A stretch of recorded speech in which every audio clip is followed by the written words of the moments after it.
বিভাগীয় কর্মকর্তাকে রেখে চলে যাওয়ার পর উল্টো পথে প্রায় ৫ কিলোমিটার পথ পাড়ি দিয়ে ঠাকুরগাঁও রোড স্টেশনে ফিরে আসে পার্বতীপুরগামী কাঞ্চন আন্তনগর ট্রেন। এ ঘটনায় এলাকায় তোলপাড় সৃষ্টি হয়েছে। স্টেশন কর্তৃপক্ষ জানায়, পঞ্চগড় থেকে ছেড়ে আসা পার্বতীপুরগামী কাঞ্চন আন্তনগর নামের ট্রেনটি মঙ্গলবার বিকেলে ঠাকুরগাঁও রোড স্টেশনে পৌঁছায়। পরে বিকেল ৪টা ২৫ পার্বতীপুরের উদ্দেশ্যে যাত্রা করে। পৌনে ৫টায় শিবগঞ্জ স্টেশনে পৌঁছায় ট্রেনটি।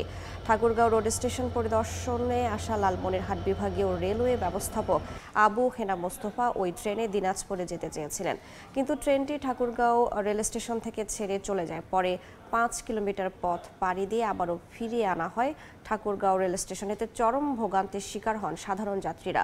ট্রেনটি স্টেশনে ফিরিয়ে আনার পর নর্মাল ট্রেন বলে সেই ট্রেনে যাত্রা করতে অস্বীকৃতি জানান ওই কর্মকর্তা। এতে আরও ক্ষুব্ধ হয়ে ওঠেন যাত্রীরা। যাত্রীদের রোষানলে পড়ে অবশেষে ওই ট্রেনেই যাত্রা করতে বাধ্য হন তিনি।